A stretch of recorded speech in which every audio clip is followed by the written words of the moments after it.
men's group thing, I haven't really been too jump at, to join or anything. Cornhole leagues or beer drinking, football hangouts, and stuff like that, I'll jump at, but I never really been a part of a men's group before. When Jeremy said that he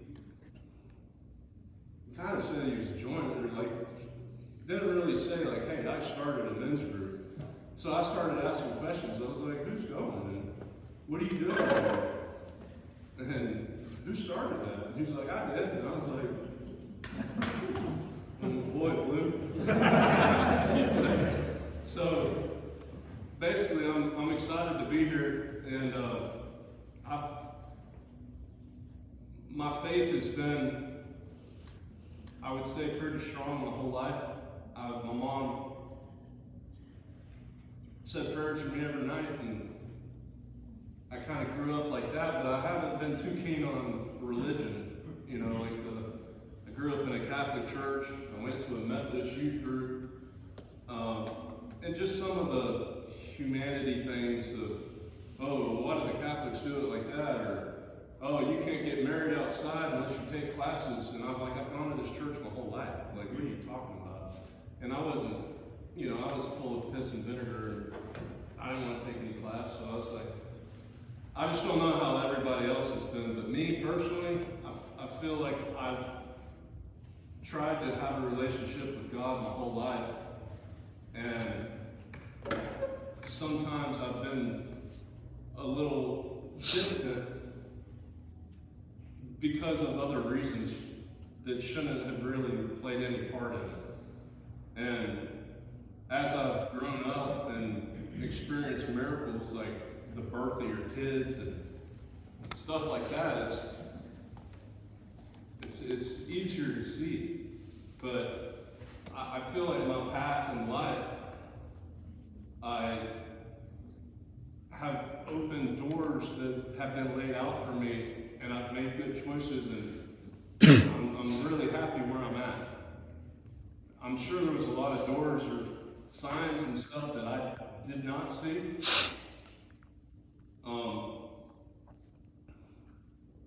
But January of 2019, I was in the shower and my right nut was firmed up like a ping pong ball. And it was that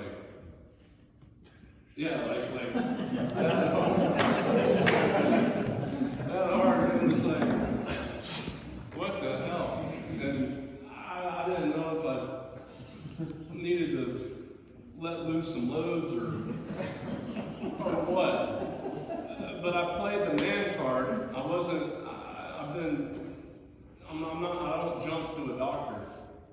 I played the man card for, luckily not as long as I normally do. But I eventually told my wife, and she's like, why didn't you tell me? Made the appointment. I go, nice, older, experienced Asian doctor, Dr. Yuan, and he was like, it's not an infection. It's not this, it's not that. He would never say the C word. And he goes, I want you to go get a sonogram.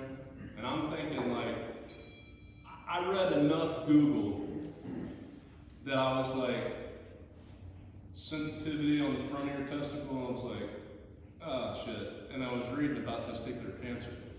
And me and my brothers both been blessed, really, at that point in time in 2019, I lost my grandfather when he was 88. I lost my other one when he was 86 or something. We've been blessed and haven't had hardship. And, basically, when I said my prayers, I thanked a lot. It's like when I was, talking to Potter, thanks for the tacos, man. It meant a lot. Something really simple, but he knows I'll eat 50 of them. I love them. And that's kind of what my relationship has been when I pray, is ask for guidance and thank for all my blessings and all of our blessings, because I don't know all of y'all, but the guys that I do know, we all got a lot to be thankful for. And I look forward to meeting all you guys that I don't know. But it turned into 6:45 that night. I got that call, "Hey Brian, it's Dr. Yuan," the same day. And he's like, "You got cancer."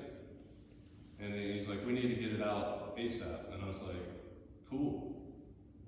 When we doing it?" Because at this point, my testicle was like a firmed up ping pong ball, and 6 days later, it was like a squished big tangerine, like drastically changed. And it was like, get this shit out of it.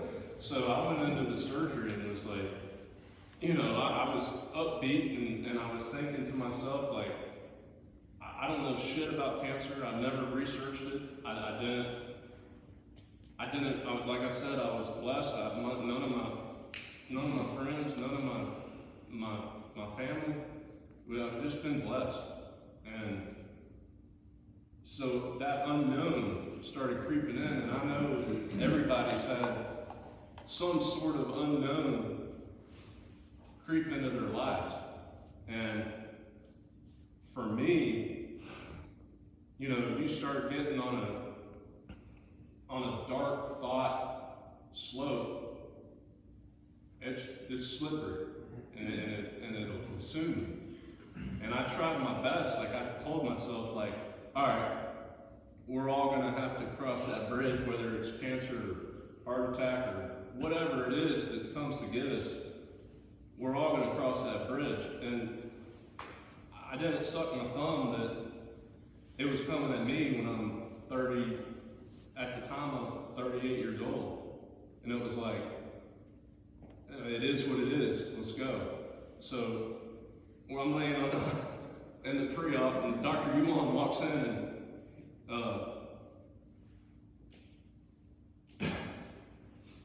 he goes, and the guy's serious. I liked him, because I could tell he knew what he was doing. But he wouldn't smile. Would not smile. And I was like, oh, I gotta get this guy to smile. So he walks in the pre-op room and he moves the blankets. I got the gown on and big nut hanging and whatnot. He walks in, flips it up, takes out his black magic marker, and he goes, basically explaining what he's going to do. And right when he starts to talk, I said, oh, Dr. Yuan. I was like, it's my right, not yours. And he finally laughed. He laughed. I was like, all right, we're good. Let's go on the surgery.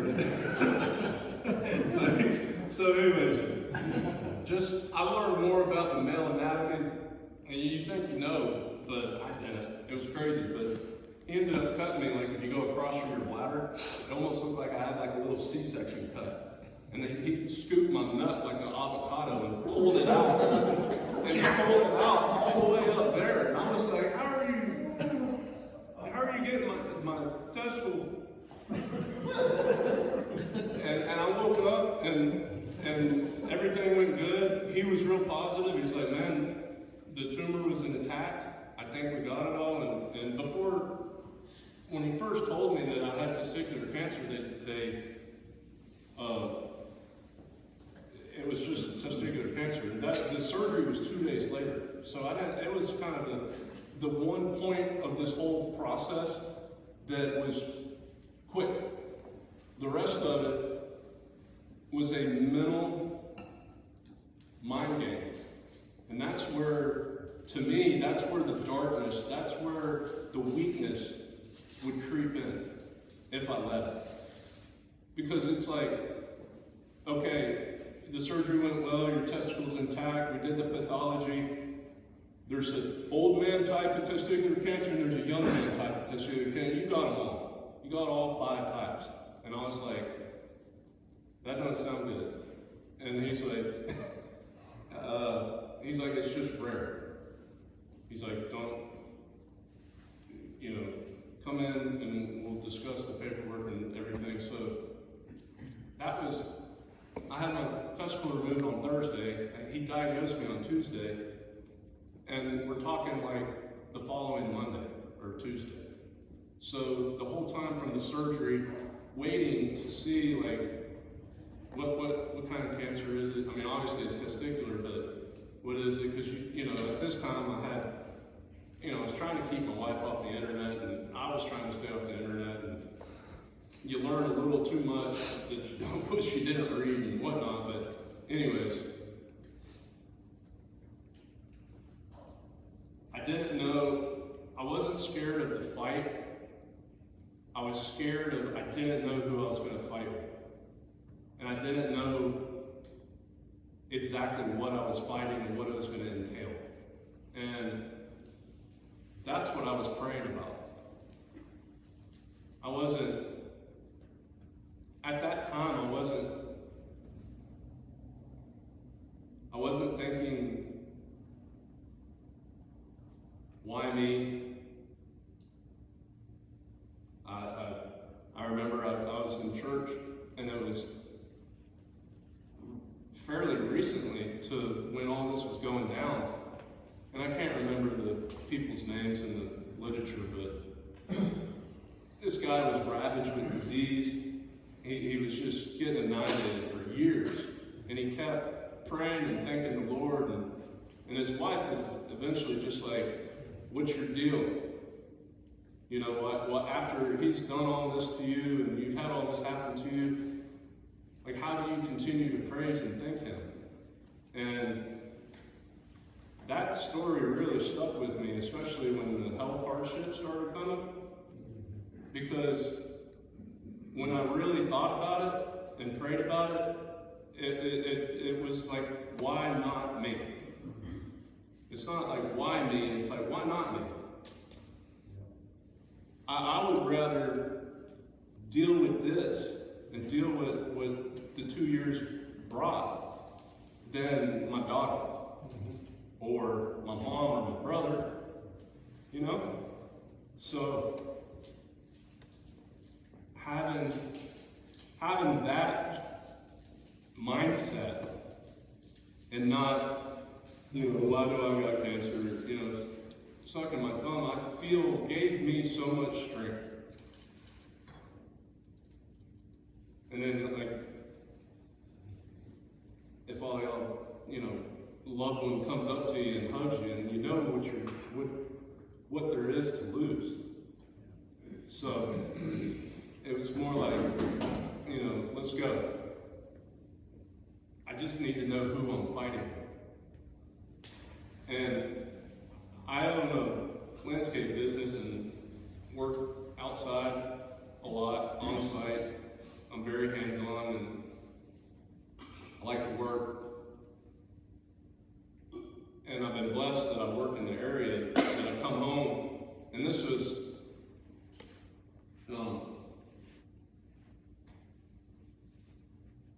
at a time where the kids are young. I got a 10-year-old and a 6-year-old. So, you know what that's like. Some of you older guys that have been through that stage in life where the kids are always around. It's always like, it's just not quiet. And I was home at lunch, and my wife wasn't home, and nobody was home, and it was silent. And I had a quick leftover, and I microwaved it real quick, and I had like 45 minutes before I had to do anything. And I was sitting there at the kitchen table. Even my dog was sleeping, and my dog was a maniac. And the phone rang. I had like 15 minutes of zone out silence. My phone's sitting on the table and it rang. I look at it. Lady's name's Kim Agent. I did her house about 1.5 to 2 years before this time that she calls me. At the time that I was landscaping her house, her and her husband were flying back and forth from Miami for a special treatment because he had some rare stomach cancer. and he wanted to finish the house before he passed. I was like all in it. It was a really nice yard, pool, everything. I told him, I said, we'll get you done. You know, he was a great guy, cool guy, but he just busted my balls, you know. I usually don't have people bid me out, and this guy was a character, just pretty much on death's doorstep, and just a cool guy, like cutting up, laughing, you know. You wouldn't tell that he was sick, other than kind of the way that he looked a little bit. And I got close with both of them. I was there for 3 months, 2 months. It was a big project. He ended up passing later down the road, but anyways, Kim called me, and I was like, holy cow. I answered the phone, and I said, hey Kim. I was like, how are you been? And she's like, oh, we're doing good, and you know, she's still like real cheerful. She says we're doing good at first. Says I'd like to get the yard touched up with mulch and everything, and then she tells me a little bit further in the conversation. I said, how's Ronnie doing? And she's like, not good. The trial treatment isn't working. The doctor says we're out of ammo. And I was like, damn, sorry. And she goes, how are you doing? I was like, well,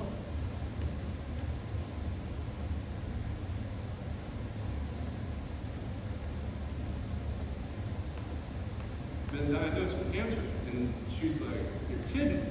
And I was like, yeah. I kind of filled her in on the details. And she started rattling off all these doctors, all this, oh, you need to get this, you need to do this, you need to do this. And it was like, I was so thirsty for knowledge at the time, or guidance, or just something like, what do I do? Who do I call? Where am I going? And she called me in that moment of silence.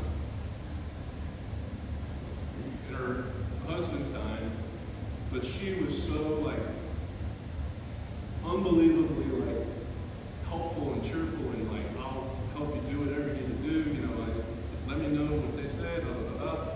And I was just like, thank you, Kim, thank you.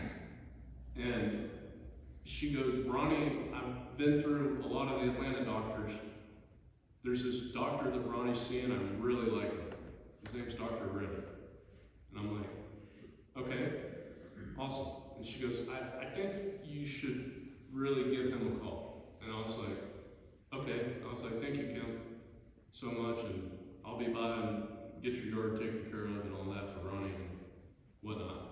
So I go to the urologist that Tuesday. I think that happened on a Friday or Monday, because then I had the urologist appointment to go over the pathology reports with Dr. Yuan, and I go in there and he tells me about all the 5 different types of cancers that were in the tumor, and he says, I'm pretty much done with my expertise. You need to go see an oncologist. And I was like, okay. And I was like, do you have anybody that you would recommend? And he goes, my dear friend, Dr. Reddy. And I was like, holy cow. I was like, you gotta be kidding me. I was like, I guess I'm going to see this guy named Dr. Reddy. So, a lot of people would be like, oh, it's just coincidence or whatever, but with my life, it was a prayer answered, and it was amazing. So I went and saw Dr. Reddy, and he said, Brian, did all these tests, scans, blood work, it's all good. You're normal. There's no cancer detectable. He said he got it intact. I don't see a need to do chemo because there's no sign of cancer. And I was like, that's amazing. He said, yeah, we'll just watch it, and if something pops up, we'll get it. I said, okay. That was February 1st. I had my testicle removed February 1st, 2 years ago. So that was kind of crazy. My mom texted me that earlier today because I had a filter put in. They pulled it out this morning, and that was like my last hurdle. You know, so that was crazy. But I haven't shared really with anybody how I felt spiritually. I mean, I talked with my wife about it, but, you know, I should have more conversations with my mom, you know, but I've talked with her a little bit about it, but mainly I've kept everything spiritually kind of to myself. And like that story right there was just the start of the 2 years, and I was so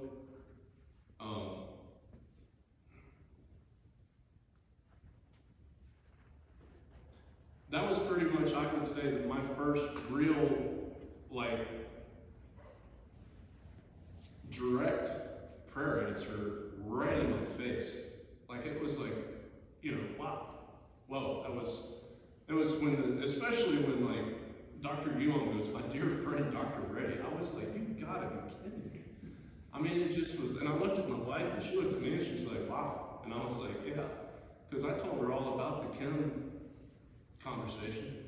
So I'm back, I'm excited, you know, life's going on, work, play, and 3-month checkup, blood work, perfect, markers great. 6 months, now I'm into 2000 summer, 19.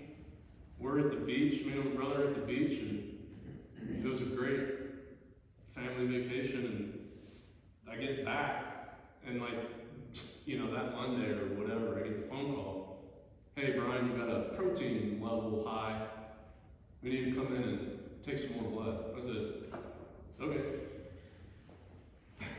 And I didn't learn from my first Google experience, but I get on Google and I look, what's this protein? And it says it's a protein that doctors use for a flag for certain types of cancers.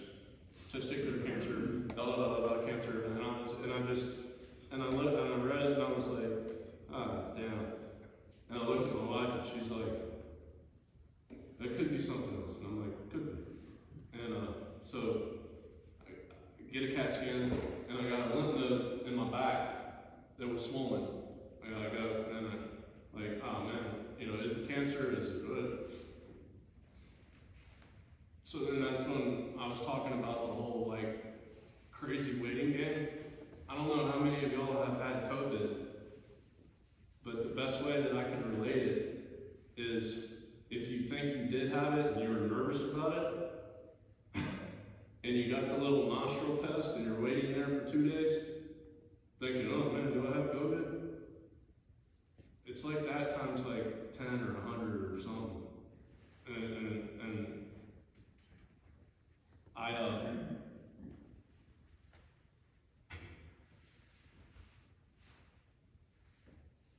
it came back positive. It was the same germ cell that was in my testicle.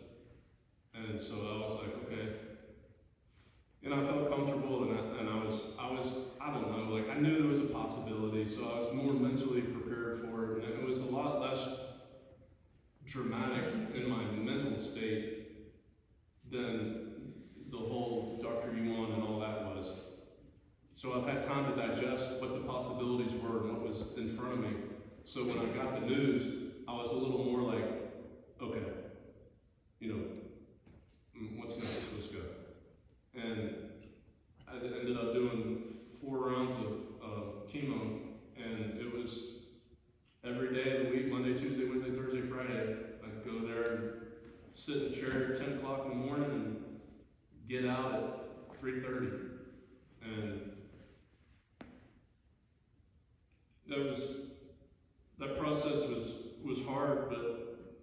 the whole time that I was battling, before I started that battle, all you guys, that fall of 19 is when Jeremy had that night. There was, I don't know how many, I mean, a lot of y'all were here, but Jeremy had a cornhole night that was dedicated to me to help me out with bills or whatever, and it was an incredible night. It was unbelievable. Everybody that were there, guys I knew, guys I didn't know, guys, I mean, it was amazing. And the support of like what we're doing here as a men's group and being friends with everybody, it's powerful. And that whole round was October to the New Year. And after I would do the full week, you know, then I'd have 2 weeks off, I'd do it again, and 2 weeks off, and do it again. It got worse as it went on, it compounded. But, you know, I had all kinds of drugs, man.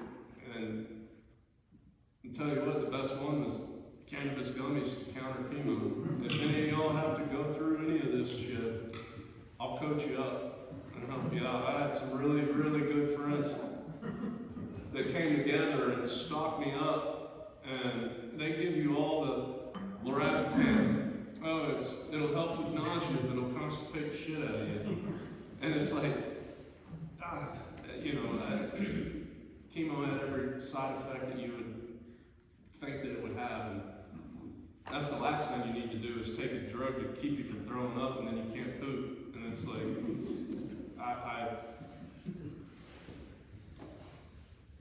that was a success. I won that battle. I rang that bell. I was supposed to have my last treatment at Christmas. Dude, oh yeah. Do it again. I did my dance when I rang the bell, and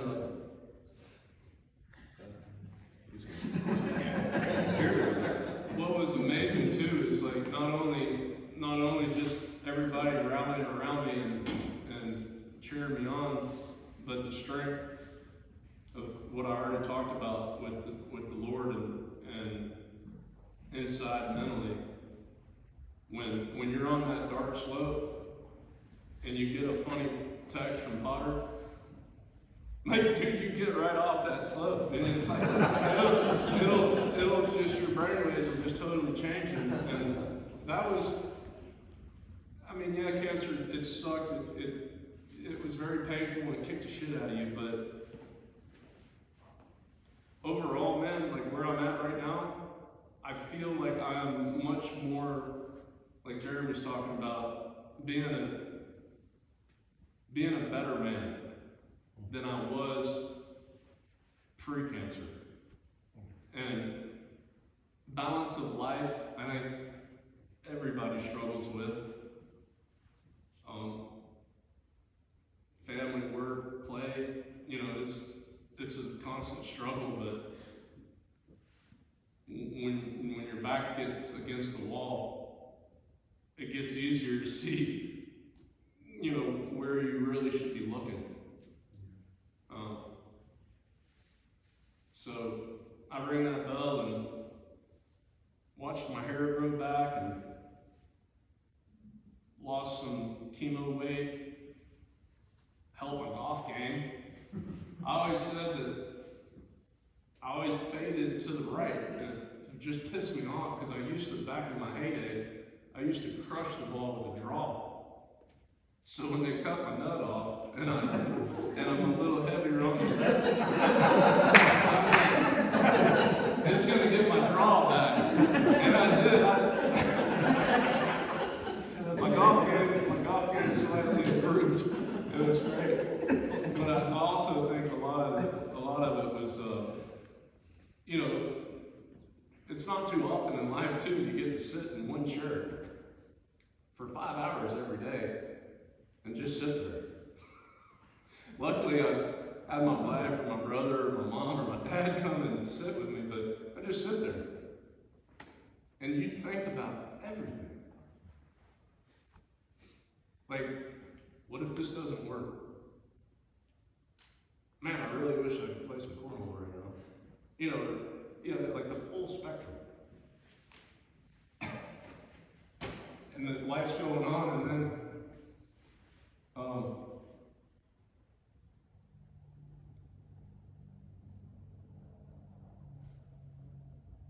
I'm having a brain fart. I can't even think of how I got in trouble. I got 6 months clear.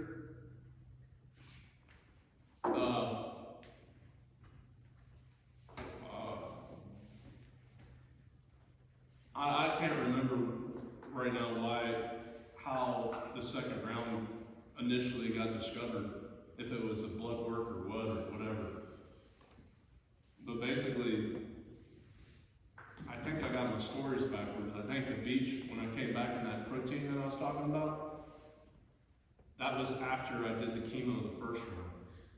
So the protein threw the bell for the second round of chemo, the second round of thing. So that's when I really lost, like I feel like I've lost touch with everybody when I went into the second round up in Indiana. It was to another level. And you know, like I've been blessed to been contacted with you guys, and it was the same thing with a lot of people. They'd be like, "Oh man, sorry I haven't called you," or whatever. But it was like, dude, yeah, I'm just excited you're calling me right now. It doesn't matter, you know. I'm not thinking like, "Oh, hey, this guy hasn't called me," or you know, anything like that. It was just anytime your friends are there, it's powerful, and prayer is powerful. And everybody would be telling me, "Brian, I'm praying for you. Brian, I'm praying for you. Brian, I'm praying for you. Hey, Brian, I hope you're doing well. I'm praying for you." And it was like, man, I got a lot of people praying for me. You know? And that is an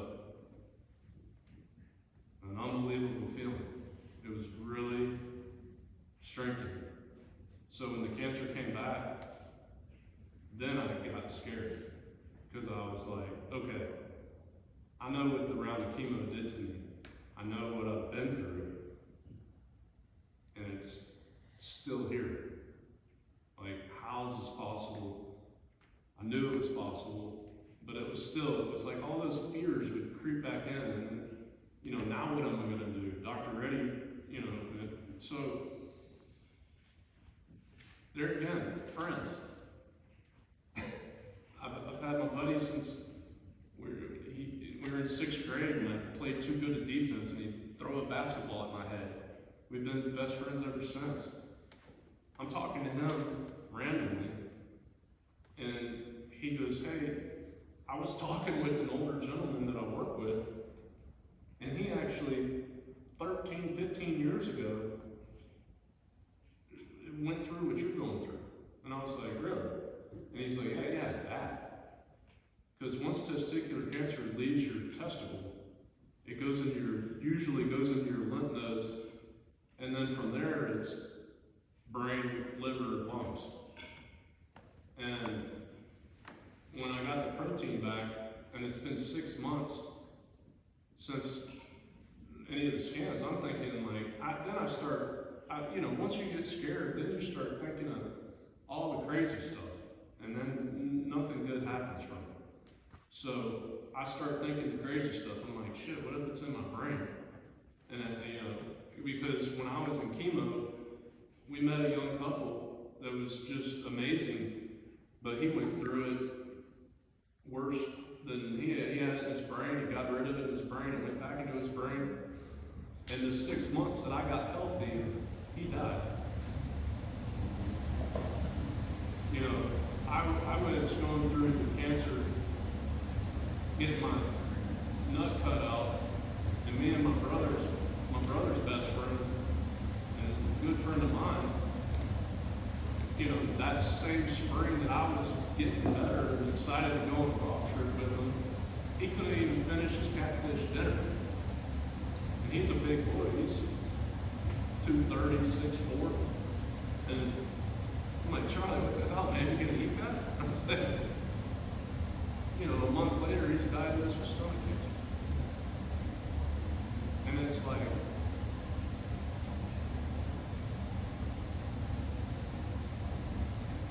you know, I look at I said I own a landscape company, and I just finished buying it from my uncle.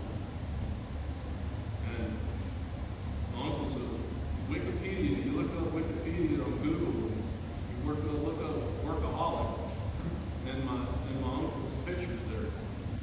He's a great man, but he loves to work. And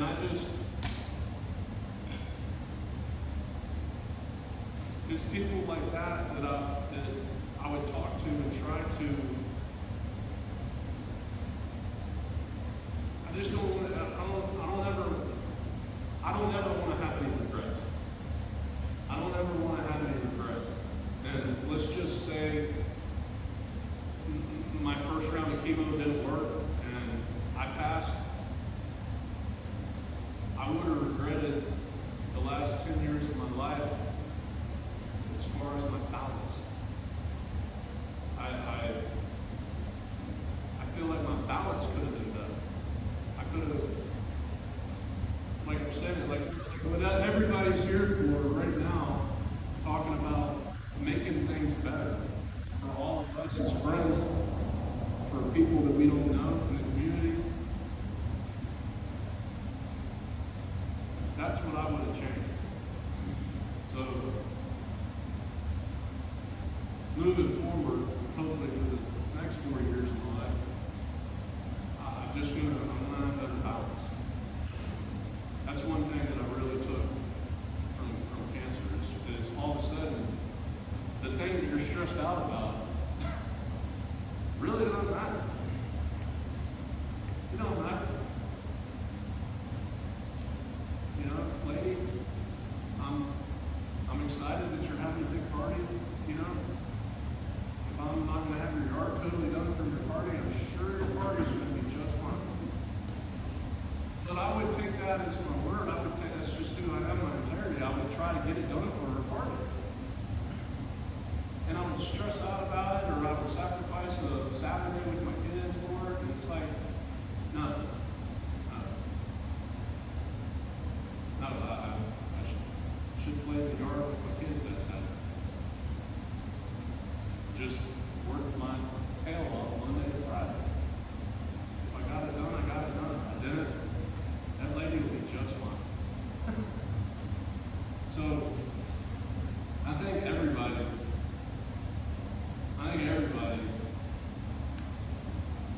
in this day and age can stop to reflect on how the balance is. And if I've learned anything, that's probably my humanity, like best life lesson from cancer and prioritize and spend quality time. So I'm talking to my buddy and he's like, dude, he's gone through just what you have, you should give him a call. I call that man, he's retired. He starts asking questions. You know, what kind of chemo did you do? You know, what is this? And he was really knowledgeable on everything. And I was like, yeah, I did this, oh, I did that, I did this. And then he's like, man, I had a tumor the size of a football on my liver. And I was like, oh. And he's like, yeah. Emory was giving me no time to live. And I ended up calling Dr. Einhorn at Indiana University.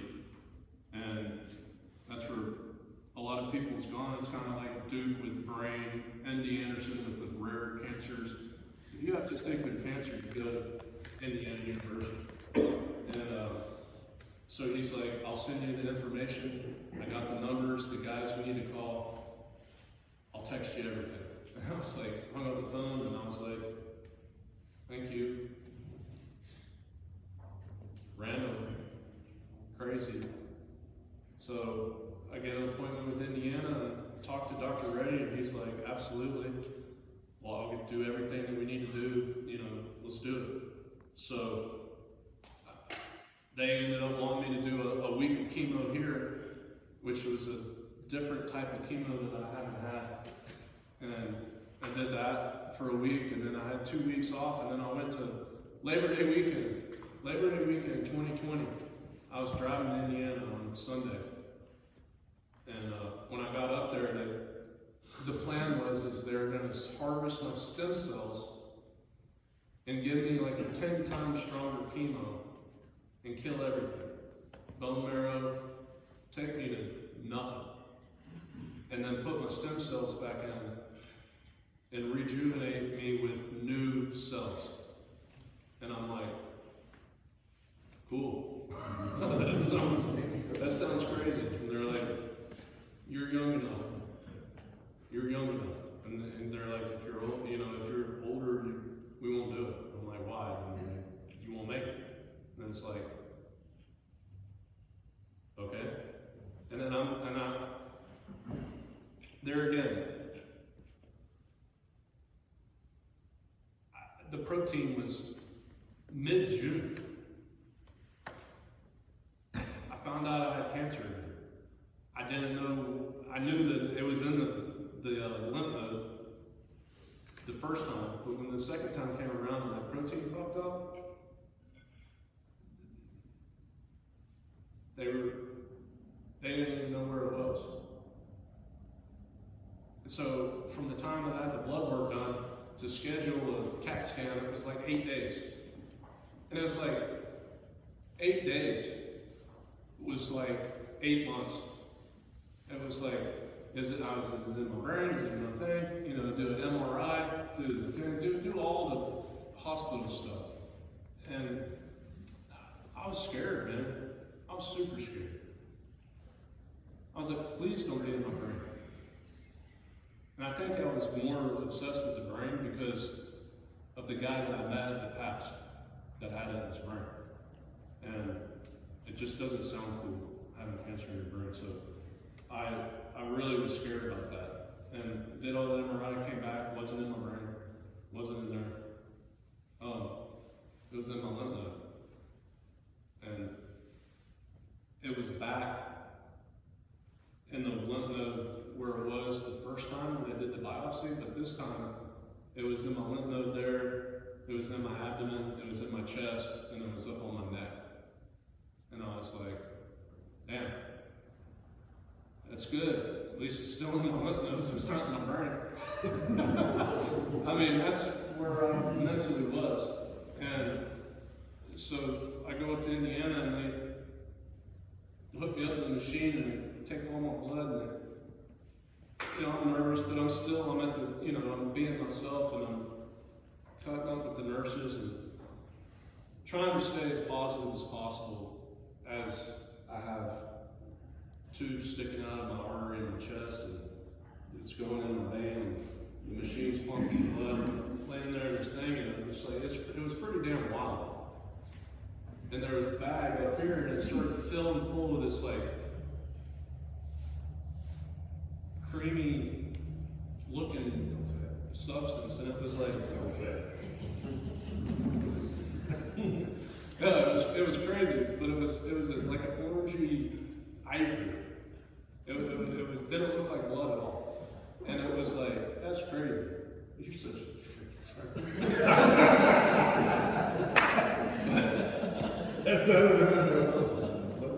So they used to pump your white blood cells up. They have a shot that they'll give you, and it's called Neupogen, and it basically sends your bone marrow, which makes white blood cells, in hyperdrive. So when I was doing my first chemo, they would give me the Neupogen, and my bones would start to pulse, and it felt like my bones were made of metal, and somebody was touching me like a cattle prod. And I was just like, ah! It was like just a electrifying feeling. So I wasn't a big fan of this Neupogen stuff at all. And I'm laying there, they're taking the stem cells, and the lady goes, I'm like, how many of these stem cells do you need? she's like, about 8 million. And I was like, damn, that's a lot. and it was like a 6-hour process, but in the 6 hours, they test you to see what the ratio of stem cells that they're getting, because if they don't get it, then they give you this shot that stimulates your bone marrow to make stem cells. And I was like, is it like the Neupogen shot? And she's like, yeah, but then some. And I'm like, okay, I do not want to have that shot. I do not want to have that shot. I'm looking at my wife, I'm like, I don't want to have that shot. And she's like, okay. So they tested, and this is not my first day in Indiana, but my second day. And I'm sitting and I'm laying there, and I'm hoping that I don't have to have that shot. And then she comes back and she goes, wow. She goes, you're an overachiever. And I was like, yeah? And I was like, why so? And she's like, we have 12 million already. And I was like, I don't have to have a shot. So I was so excited and whatnot. And then I start, they gave me 3 days of chemo. And it was just 3 days. And I was so scared about that because I was like, I know what chemo feels like. What the hell does 10 times stronger chemo feel like? And really, like the 3 days, it wasn't that different than the other chemo. I think it was just the days after of how depleted it took me. So I'm sure some of y'all have spent some time in the hospital before, but you know how it's like there is no rest. Like you can't sleep for more than, if you got a 3 hour sleep in, I was like, oh wow, holy cow. Because they're poking you, testing you, prodding you, doing all this stuff, and especially when they take me down like that, it's basically like you're in ICU. They'll come in and test my blood pressure, and test this, and do that, and put more antibiotics and steroids this, and do that. My most peaceful time was like from 1:30 in the morning to 4. That was like when you're supposed to sleep, from 1 to 4. That was my 3 hour window where it was like, okay, you go to sleep. Very, very rarely did I ever sleep. You know, I'll save you all the details, but I mean, basically it was like the chemo kills all your cells, all your fast acting cells, everything. So, you know, I was obviously bald, but the main thing different in this chemo than the other one was that it kills all the cells that line your digestive tract. So it was like I had barbed wire in my stomach at all time, and I had about 12 days of chronic diarrhea, which your smell is extremely enhanced. So the last thing you want to smell is shit. It was so intense smell that like when I pee, your pee, you know, like when you eat asparagus and you have like a tent of your pee, it was like I call it chemo pee. It just had a weird smell, and it made you like. So then I kind of had like, I don't know. I'm talking with some people, they're like, that's PTSD or whatever. Like when I would think back of the nausea and the stuff from the first chemo, I didn't it just started playing mind games with me with the smells and the senses and I was hooked up to the infusion cart, the pole thing with the tubes going there, and that thing was like a shackle and ball. I had that thing on for 20 days. And the only time that I left my bed was to walk to the bathroom, which was from me to Adam Paul, or Dennis, really. What's your name, man? Bruce. Butch. Bruce. Chemo took my hair, or some of it. It did. My good friend, I'm sure he'll be teasing me sooner than later. But it'd be like, what? It's like just yelling at me. Anyways, I would walk to the bathroom and the bathroom would be like, it's tiny, man. It was like the little tiny shower, the toilet, the sink, and you pull the cart in, and I'd shut the door, and I'd sit there and I'd sit on the commode, and just shit. And they want to measure everything. So the first time I was shitting, you had to put that damn cup, and I would frothy diarrhea shit in this cup, man. It was like There's some food over there for you guys hungry.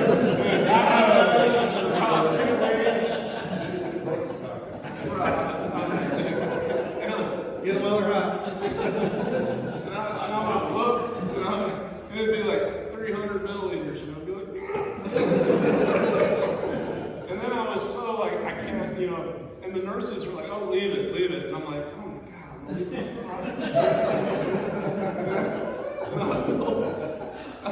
I go back and I'd sit on the bed, and the nurse would come in, and I'd be like, oh man, I'm sorry. They'd walk in there, they'd dump it, and I'm like, I can't do that. I can't do that. So then I would do my thing, and then I would start dumping it myself, and then I'd start, then it would trigger everything else, and I'd end up throwing up or almost throwing up, and just getting, I don't know, 13 days that I had chronic diarrhea, 10 of them I was running like 101 to 102 fever. So, I had to have platelet every morning. I had like 7 days in a row where I had to have platelet transfusions and blood transfusions because my counts were like at bottom.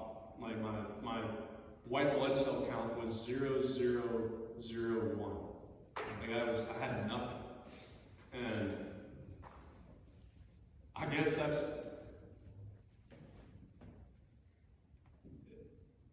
I had to, talking about brainwaves and friends, I'd be laying there in bed, and luckily, it was so low. But with COVID going on, the hospitals are like on lockdown. They let my wife in from 8 in the morning to 9 at night. That was unbelievable. It sucked at 9 o'clock when she had to leave. But having her there was very strengthening.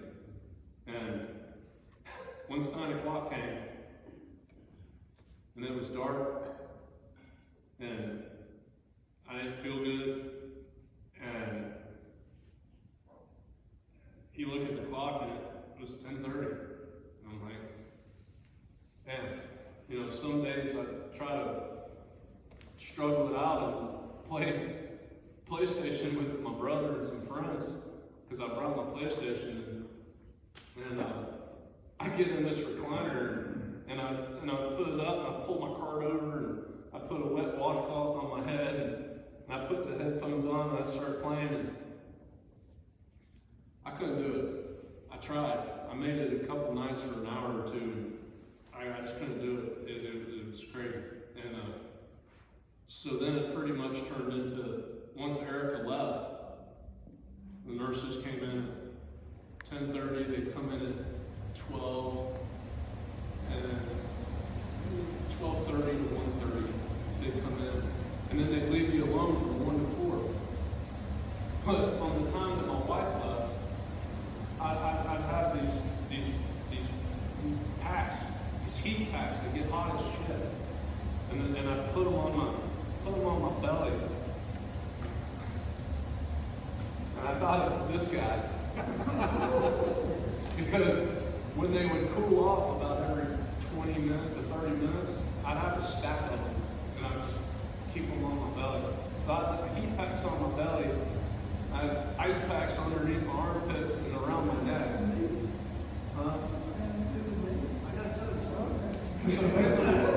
Basically, I was covered in the breakable ice packs, cloth ice packs for my fever, and heat packs for the bottom wire of my stomach. And when they would run out and get hot, my bed was here. It was probably about the distance of that trash can. I'd sit up and I'd be like, I'd flip those things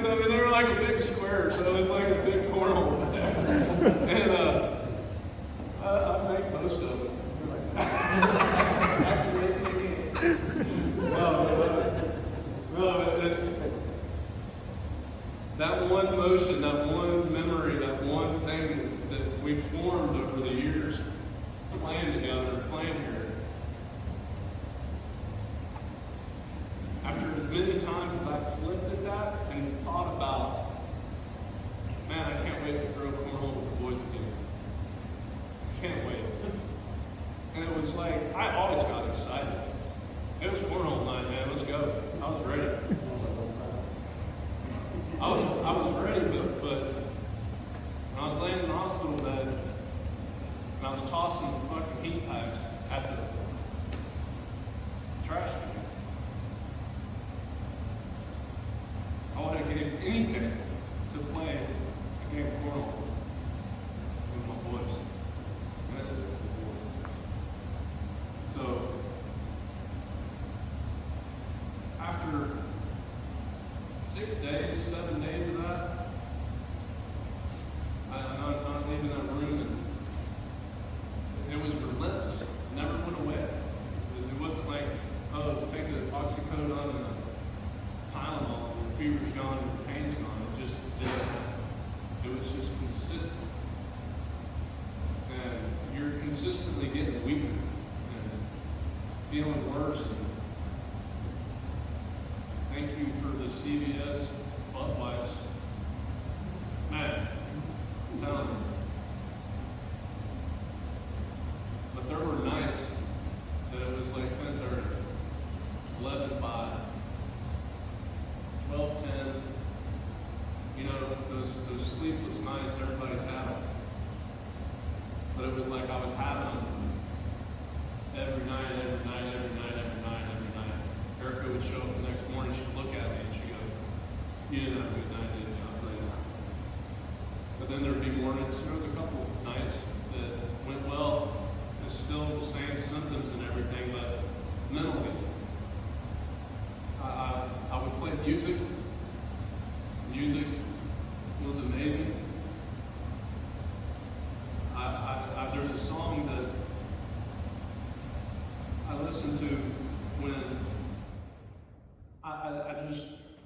there was some concert I'm going down to in St. Pete, supposedly in March if COVID doesn't mess it up again. But there was a bunch of bands there that I didn't really know. So I started looking up the bands, and it's 3:15 in the morning. I'm laying there and playing music. I don't like that song. I go to the next song. One of the songs that came up was Stick Figure, and the name is Angels Above Me. And I was like, I just saw the name of it, and I was like, wow, that sounds cool. So the song started playing, and it had a really good melody to it, and I really liked it. And the lyrics of the first verse, the guy's, the way that he sings, he's sometimes slightly hard to understand, but I understood him perfectly. And it said, "Run, run, river, carry me home to the ocean. The river and the road, take me home to the ocean. The friends in my life, like stars in the sky, leave the lights on." And I was like, eh.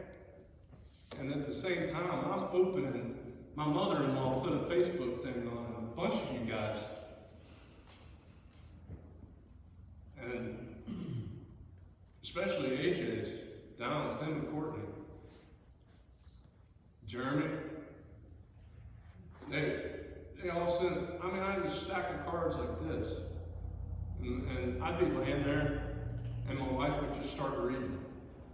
And then she'd hang them up in the room. And it's like, I'm trying to get back home. The friends in my life, like the stars in the sky, leave the light on. And I was like, my boys. And they, you guys would check in with me and say, "Hey, Malone, how you doing?" And it's like, awesome. And I was, mentally, I was awesome. I was getting my ass handed to me. But I was overall good. And some of those nights, and I've only told this to my wife, but some of those nights when I've listened to as much music as I could listen to, and I've thrown 40 bags at the trash can.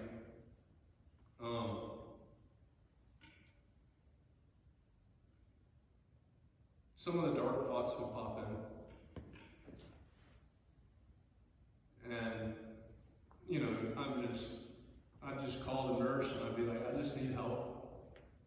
I would sit out on the bed.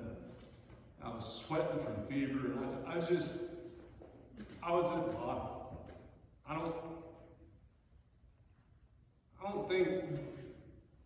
don't think it could get, if it did get worse than that, I think I would just go into like a pass out mode.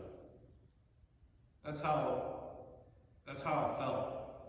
And every time I had to go to the bathroom, man, I mean, think about this. You have chronic diarrhea, and every time you go to poop, you want to throw up.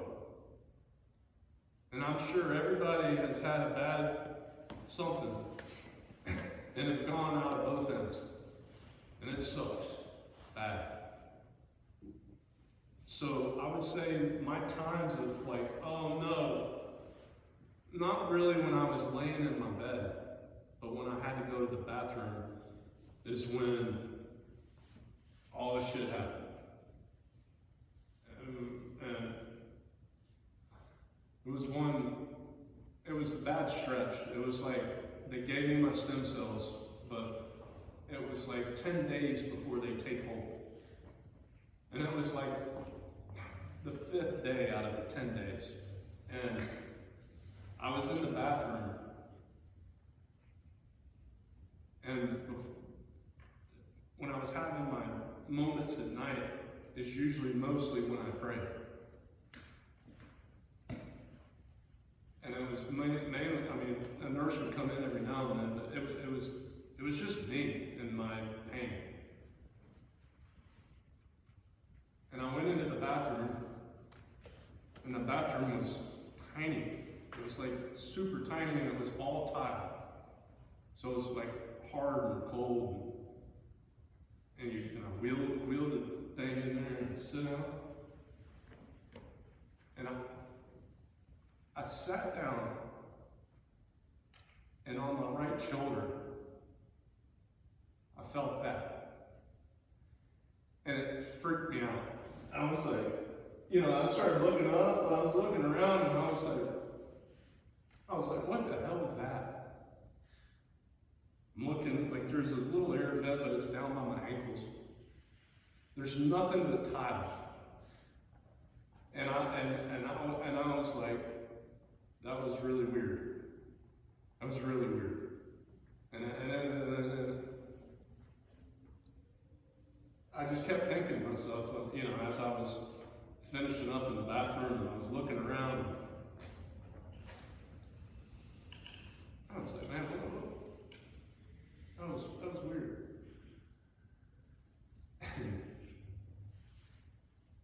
And that's when I started listening to the song. And it goes, I'm trying to get back home. And the angels above me, they sing that they love me. Oh Lord, I'm not traveling alone. And I was like, whoa. So, that was it. I'm still not having a good day. I know I gotta eat to keep my strength, to keep up. And it's like every bite you take, it's gonna hit here. And then the barbed wire is gonna come back. So it was just and then you had to order from the same little stupid menu. It was like, I don't want the quesadillas that I just threw up yesterday. It was like, what do I order? What's going to tear my stomach up? And, that was my day. I was with my wife, and we'd play a lot of gin rummy. And, I texted some of you guys, and next night, I don't know if it was the next one or they all blur together. I was in there for 21 days. I sit down on the toilet, and that sensation happens again. And this time I don't even move my head or anything. I just say thank you. Because it was so,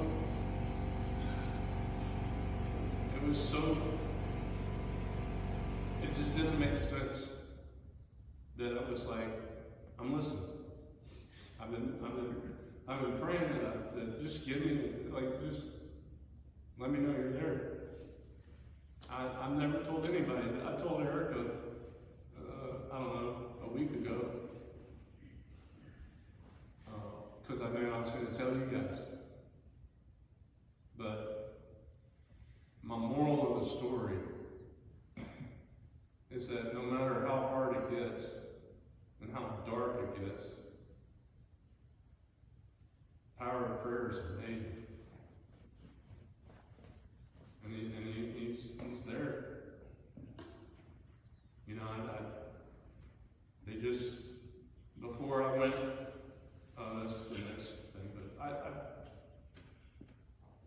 it was amazing. So I finished that round. My cells started rejuvenating quick. My white cells came up first. My platelets followed, and then my hemoglobin, my red blood cells were slower, but they made it.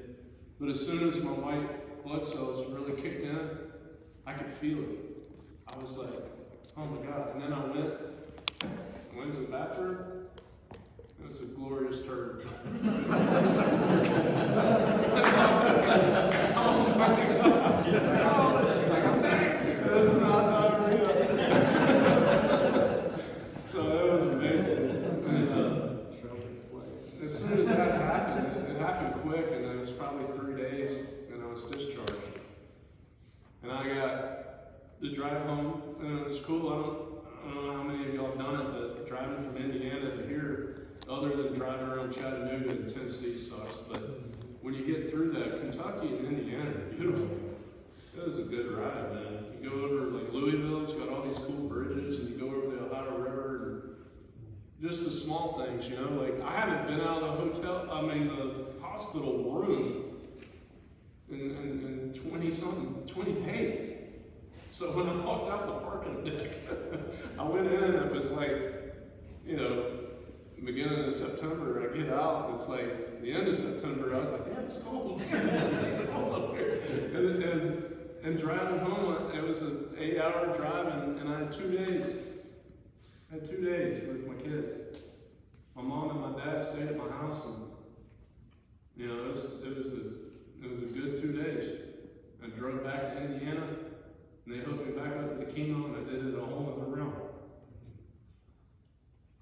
And I didn't think, when I got done with that, my cancer readings, when I finished my first cancer treatment, when I finished my first chemo treatment,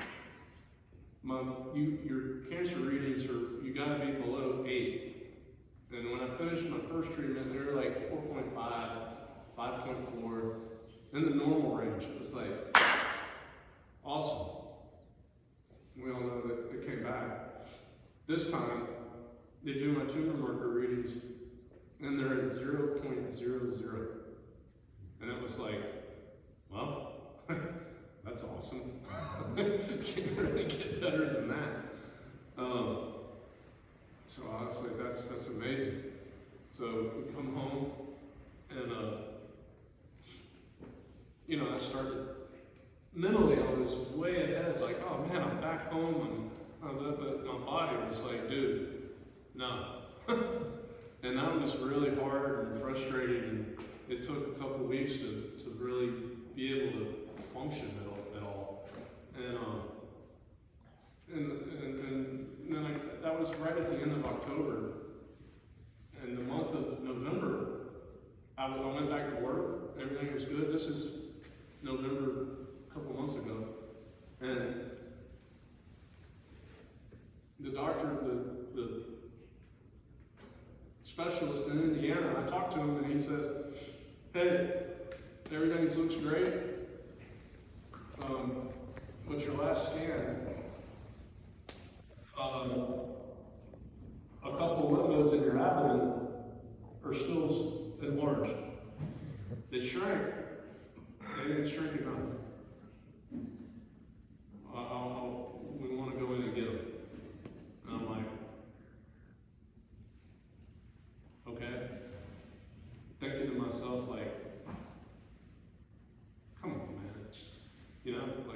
was like, come on, man.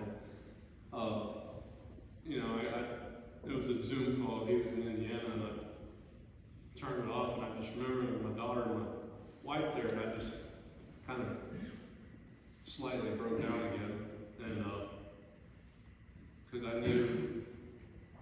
just knew it wasn't going to be cool, and so I go up to Indiana because they said it's not a normal surgery, and they want their specialist surgery to do it, and even to find out that's the truth, like the surgery, like Northside, they're like, you did what? And yeah, I was supposed to go in for 2.5 hour, 3 hour surgery, and they're gonna remove a couple of large lymph nodes, and I go in for the surgery, and he ends up, it was a 6 hour surgery. I wake up in the ICU, and he took 30 to 40 lymph nodes. Said there was prolific scar tissue all over him. And so I got cut from like below my belly button to my sternum. And they got rid of all of it. And he says, I feel good about it though. And I'm like, cool.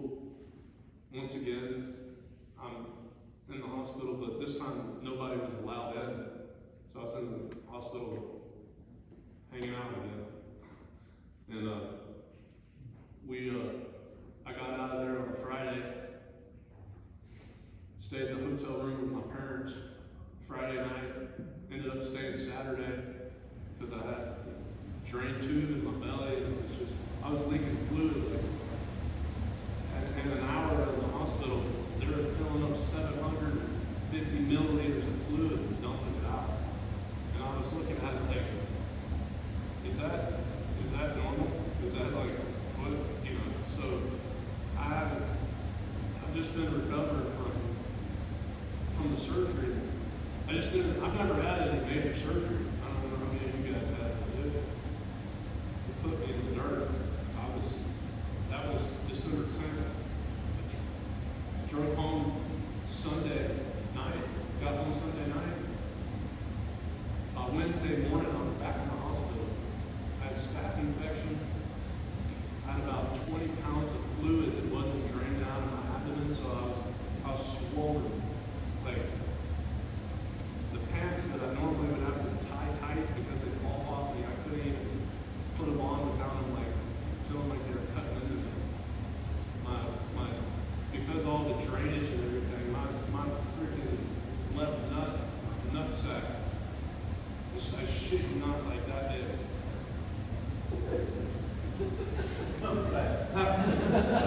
Dude, I mean, they talk about that big room in the pants. So he said, tell him the penis story. So here we go. None of this happened when I was in the hospital. I get out of the hospital. They say, move around, drink a lot of fluid. I was like, I can do that. I go to the hospital. I go to the hotel room with my parents. My parents saw me when they dropped me off at the hospital. I come out, attacked by a gray white. You know, so they're kind of like, let me see, like, how much fluid's coming out, like, you know, and all this stuff. And the incision, I had a tube and like a squeezy thing, and it sucked the thing out, but where the tube came out of my stomach, they cut it too big, so I was just leaking fluid out of my stomach. And they had, in the hospital, they were putting all this gauze, and I was just leaching all through it. I was just fluid was going everywhere. And this nurse finally put it's like about the size of a CD, and I had a hole in it, looked like a CD, adhesive, stuck it in my belly and had a bag on it, kind of like a colostomy bag or something, but it was a urinary bag or whatever. And that thing would fill up, but the bulb tube was coming out the same incision, so the nurse, you know, I was laid out in the hospital bed, she cut the bag right in the center of the bag, ran the spaghetti through the tube, and then taped it like it was going to keep the fluid out, right? So I get in the hotel room with my parents that night, and the bag's just hotel bed and I started leaking all this fluid. I wake up and I'm like, I got one bag. They gave me one damn bag as a spare. So I take the bag, I just engineer it where at least where I'm laying, it's got to completely like roll over to go out at the top of the bag where my new tape is. But when I put it on there, my tube going in my belly had a little bit of flesh sticking out. And I was like, it had a hole like that big. And I'm it's 6:30 in the morning, and I'm like, boom, I put it on there, I'm like, that's perfect. I go lay down in bed, no more fluid on me and everything. It was going into the bowl, but it wasn't coming out of the bag anymore. I was like, well, I guess I fixed it. I put it on there perfectly. I was taking my time, and I was performing my own surgery. And it was on there perfect. But then it was college football was still going on at the time, and my dad was all excited about some games. And we're sitting there, and they want you to sit up and move after the surgery. So I'm sitting there in this like desk chair. I'm sitting there in this chair, and this later in the day, like the evening time, I get up and I go to the bathroom, and the skin around my dick was swollen. And I was like, that's weird.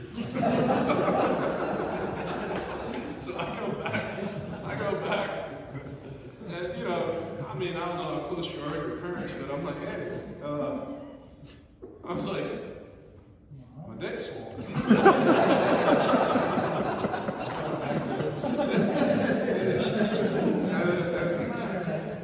And I was like, huh?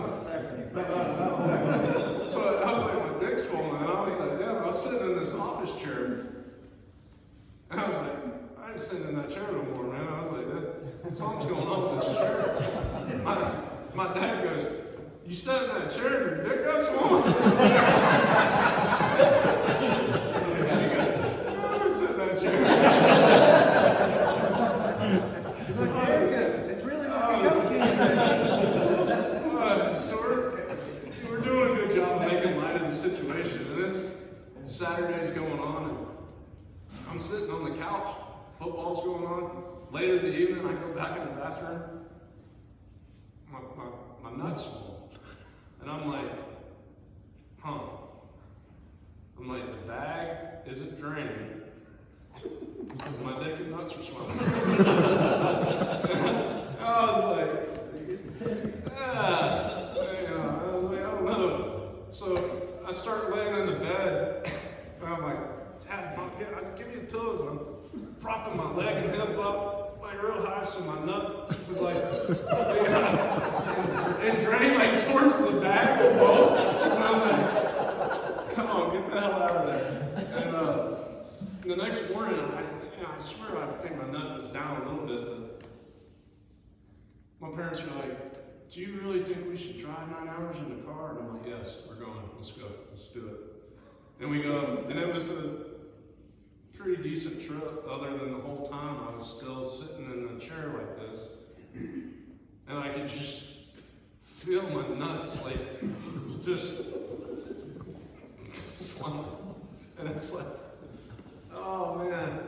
I get home, I'm calling Indiana, and I'm talking, it was the weekend, so we're calling and talking to the nurse's assistant or doctor's assistant. Is it normal for testicles to swell? And they're like, oh yeah, well that's the lowest spot, and you had abdominal surgery, so it's going to drain there, and it's like, okay. But it's like the size of a softball, you're no concern there? Really? No, we're not worried about your testicles. I'm like, okay. And Monday, dude, it felt like it was 5 o'clock. So Monday comes, Tuesday, Wednesday,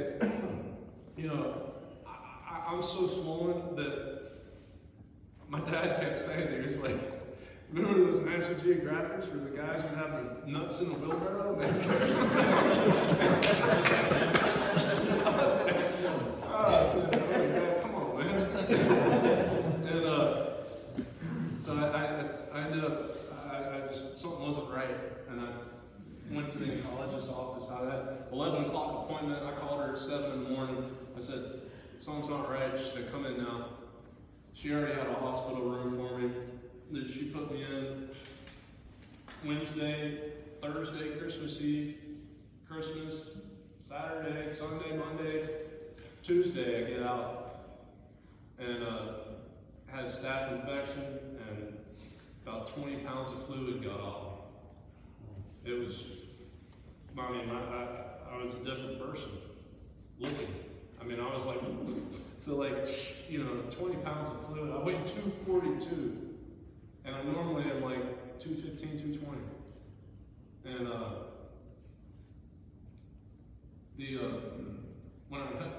when I was in Christmas Eve, my mom stayed, so my wife could go home and, you know, be with the kids for Christmas morning and stuff. And my mom was in there, and it was like you know, the painkillers and everything tries to constipate you. So it was like, you know, the nurses were like, oh, I'm gonna bring you some coffee with some prune juice and melted butter. That'll do the trick. I'm like, come on with it. So it was like, that's all we concentrated on was taking it off. And I got up and I put my feet on the ground and my legs felt like they were made of lava. I can't even explain to you what it felt like. I freaked out, fell back in bed. Mom's like, what's going on? What's wrong? And I'm like, my legs, I don't know. I can't, they're, oh my God, they're on fire. They're made of lava. I don't know. Tell the nurse, they're like giving me this protein that pulls the moisture out of your thing. And then they give me Lasix, which puts my kidneys in hyperdrive and flushes the fluid out. And that was working, and they did that 2 days in a row, and I was scheduled for the third day, but then I started thinking, I'm like, something's going on. It's like the only thing different is that stuff they've been giving me. So I'm like, I'm talking to nurses. Nobody's around. There's no doctors. It's Christmas. And it's like trying to get some answers. It was crazy, but it was pain like I've never felt. And they started pumping fluid in me back, and it got, you know, just a smidge better. But really, I think it was just the consistency of taking painkillers, really, that numbed it enough to get out of the hospital. So that's been my last struggle. My last struggle was figuring out what was going on with my fluid in my legs. And this is last month.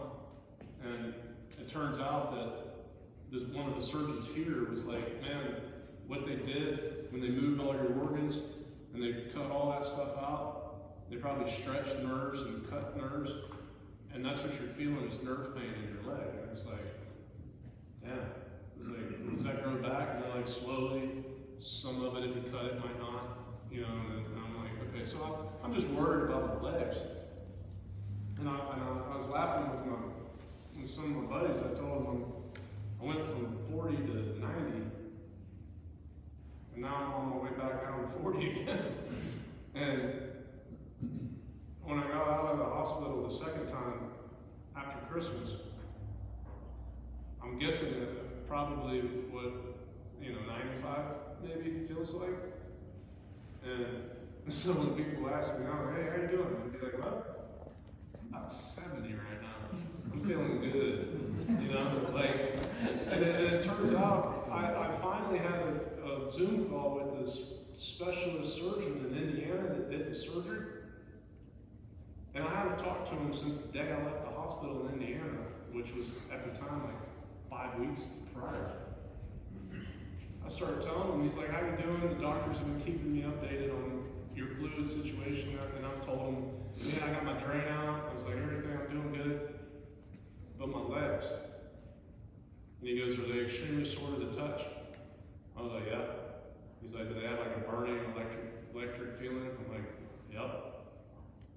He goes, oh yeah, that's totally normal. He's like, everybody who has the surgery has that. Did it happen like right at 10 days after the surgery? And I was like, yeah, I think it was the 10th day, which was Christmas Eve. And he was like, oh yeah, totally. And I liked the guy and I was filled, but at that moment I just wanted to be like, dude, why didn't you just freaking tell me what the hell?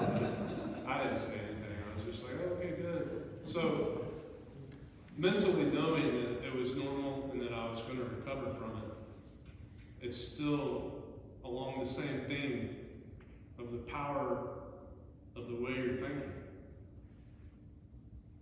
Whether it be powered by your relationship with God, or your friends, or good memories of things that you've done, had a good golf shot, whoop some ass at some cornhole.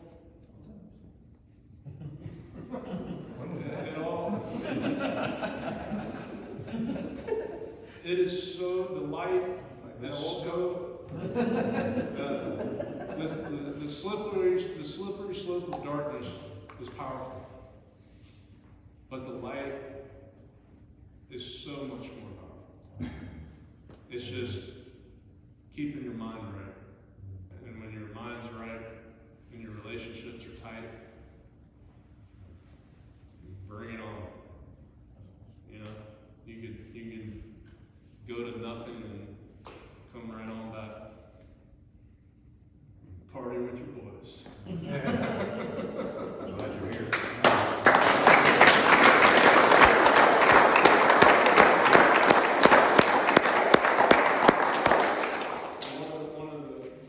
One questions that I ask myself too in the relationship is why have I been successful? Why did our good friend die? Why am I still here? I've asked that question too. It's not like why me, why not me? It's like, okay, why did that guy? Why? You know, like why? So tonight, and I know I've been wordy, and I appreciate you guys listening to everything I talked about, but taking my spiritual experience was the main purpose of me talking to you guys about it. And knowing that I can be there for somebody that was there for me. There was a couple people, Kim Agent, Walter King at the church. There was a couple people spiritually that really helped me stay focused. My pastor. But the light, man, I kind of lost my train of thought again. Just in your honor, let's everybody bow our heads. We're going to have a prayer.